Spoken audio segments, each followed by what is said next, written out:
Playing the Gothic remake made me realize something I wasn't really expecting.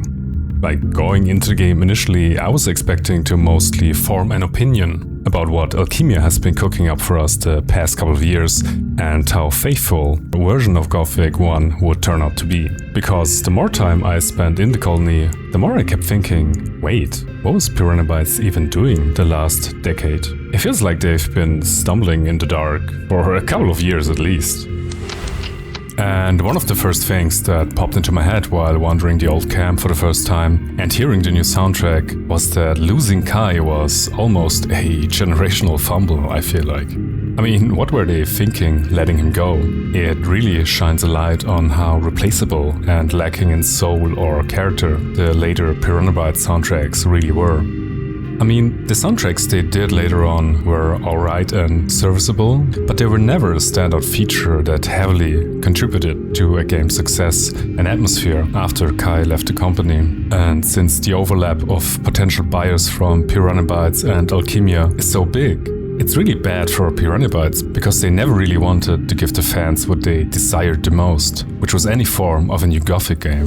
Piranha Bytes was in a situation where they were always reliant on the Gothic fanbase though, because none of the individual parts of their games ever reached any state where they were polished enough that you could go out there and attract the mainstream audience. Like, what would you have shown someone who was not a fan of Piranha Bytes games to convince them to get interested?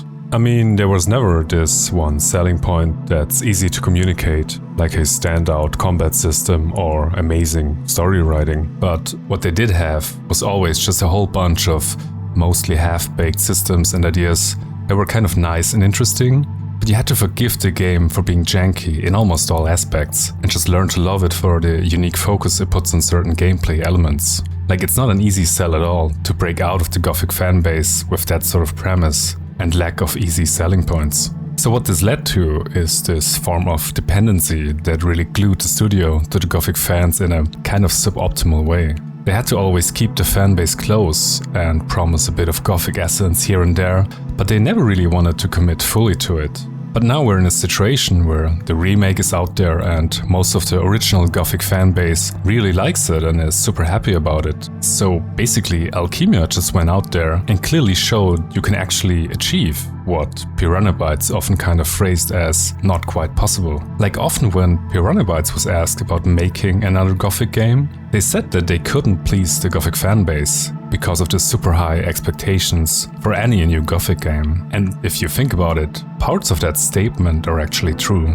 Like, Alchemia could only do this by incorporating loads of fan feedback and working on bettering the game according to it. And that's something that Piranha Bytes never really wanted to do in this way.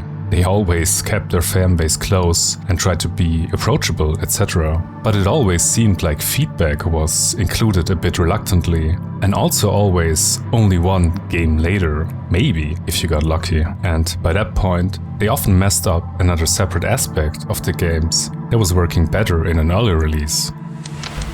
So yeah, the statement that one could possibly develop a successful Gothic remake holds true in the way that Piranha Bytes operated all those years, because I can't really see a scenario where they would ever publish a demo or prototype to gather super extensive gameplay feedback from the core base in the way that Alchemia did it.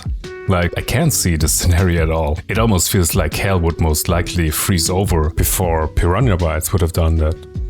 So where does that leave us? I mean, if you imagine Piranha Bytes was still around by now and they would maybe be releasing ELX 3 next year, I think they would have been in a really bad position now. I can already see the comment sections full of snarky comments drawing direct comparisons between the quality of their game versus what Alchemia was able to achieve. And I mean, even if such a comparison wasn't fair, because of the difference in budgets and studio size, you could bet they would still be voiced in plenty of places regardless, which would definitely be a bit of a marketing nightmare to have this sort of negativity in the comment sections of your product videos. And another point to consider is that a not so small section of the fans often mentioned buying any new Piranha Bytes games, almost solely with the intent of doing it just to support the studio, even if they weren't really all that invested into the game itself. They seemingly did it just to support the studio that could maybe one day release another Gothic title. But would these people still be doing that? Now that Alchemia is giving them almost exactly what they've been asking for, and in a quality that is much higher than Piranha Bytes could have ever achieved probably. I mean, don't get me wrong, it's a shame Piranha Bytes had to close, and I wished all the employees there could have continued working on a job they surely loved and appreciated. But if you imagine that Alchemia is now most likely polishing and improving the game even further, with multiple updates, and then will probably announce that they're making a new version of Gothic 2?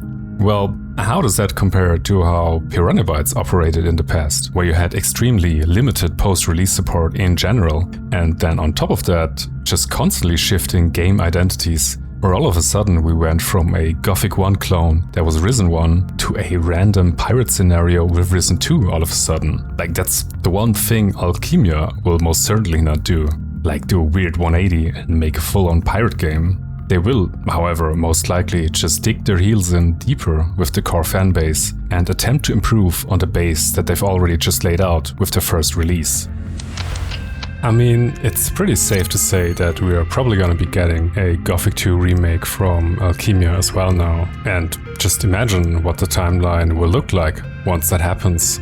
I mean, while such a Gothic 2 remake will probably not be without its flaws, I'm pretty certain it's gonna be a pretty competent release from a developer that has already shown they can execute a plan pretty well and actually capitalize on a very active and dedicated fanbase. And once we have such a timeline of more than one well-executed game from Alchemia, the whole timeline of the Piranha Bytes games is gonna look so messy in hindsight, I feel like. Like all these weird scenario shifts, the lack of clear vision, all the half-baked features and unpolished game aspects. Also the constantly changing combat system that got overhauled like every single release, but never really got much better regardless. I think it's pretty likely it's gonna damage the image of Piranha Bytes that we have as a studio after Gothic 2. So yeah, to be honest, in a scenario like that, I can't really see a future where Piranha Bytes, if they were still around, would not have been struggling immensely to survive and find their place in this new market reality where Alchemia